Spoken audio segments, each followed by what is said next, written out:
Hello guys, ಎಲ್ಲರಿಗೂ ನಮಸ್ಕಾರ. ನಾನು ನಿಮ್ಮ ಆಲ್ ಇನ್ ಒನ್ ಕನ್ನಡಿಗ ಸುದರ್ಶನ್ ಮಾತಾಡ್ತಾ ಇರೋದು. ಸೊ ಇವತ್ತು ಬೆಳಗ್ಗೆ ಬೇಗನೆ ಎದ್ದು ರೆಡಿಯಾಗಿ ಕಾಲೇಜ್ಗೆ ಹೊರಟೆ. ಬಿಕಾಸ್ ಏನಕ್ಕಪ್ಪ ಅಂತಂದರೆ ಇವತ್ತು ನನಗೆ ಇಂಗ್ಲೀಷ್ ಎಕ್ಸಾಮ್ ಇತ್ತು, ಅದಕ್ಕೋಸ್ಕರ.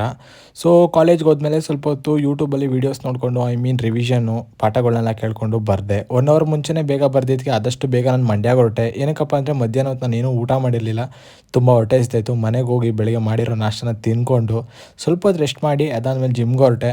ಜಿಮ್ಮಲ್ಲಿ ಯಾವುದೇ ರೀತಿ ವೀಡಿಯೋ ಮಾಡೋಕ್ಕಾಗಲಿಲ್ಲ. ಬಿಕಾಸ್ ಏನಕ್ಕಂದರೆ ಸ್ವಲ್ಪ ಹಾರ್ಡ್ ವರ್ಕ್ ಮಾಡಬೇಕು ಅಂತ ಅಂದ್ಬಿಟ್ಟು ಫಸ್ಟೇ ತಲೆಯಲ್ಲಿ ಇಟ್ಕೊಂಡಿದ್ದೆ. ಆ್ಯಂಡ್ ಯಾವತ್ತೋ 2 ದಿವಸ ಬಿಸ್ಕೆಟ್ ಹಾಕಿರೋದಕ್ಕೆ ಈ ನಾಯಿಗಳು ತುಂಬಾ ಪ್ರೀತಿ ತೋರಿಸುತ್ತೆ. ಬಟ್ ಇದರಿಂದ ಕಲಿಯೋದು ತುಂಬಾ ಇದೆ ಮನುಷ್ಯರು. ಅದಾದಮೇಲೆ ನಮ್ಮನೇಲಿರೋ ಈ 2 ನಾಯಿಗಳು ತುಂಬಾ ತಲಾಟೆ ಮಾಡ್ತಿತ್ತು. ದೊಡ್ಡ ನಾಯಿನ ಮೇಲ್ಗಡೆ ಕೂತ್ಕೊಂಡಿರೋದಕ್ಕೆ ಅದ್ರ ಮಗು ತುಂಬಾ ಹಠ ಮಾಡ್ತಾಯಿತ್ತು, ನಮ್ಮ ಅಮ್ಮಂಗೆ ಕಚ್ಚಕ್ಕೆಲ್ಲ ಹೋಯ್ತಾಯಿತ್ತು. ಅದಾದಮೇಲೆ ನನ್ನ ತಂಗಿ ಏನೋ ಎಗ್ಗಲ್ಲೊಂದು ಗ್ರೇವಿ ಮಾಡಿದ್ಲು, ತುಂಬ ಚೆನ್ನಾಗಿತ್ತು. ಬಟ್ ಅದು ಖಾರ ಸ್ವಲ್ಪ ಲವಂಗ ಫ್ಲೇವರ್ ಹೊಡಿತಾಯಿತ್ತು. 1Kನ ಆದಷ್ಟು ಬೇಗ ರೀಚ್ ಮಾಡಿ ಸಬ್ಸ್ಕ್ರೈಬ್ ಮಾಡ್ಕೊಳ್ಳಿ, ಸಪೋರ್ಟ್ ಮಾಡಿ.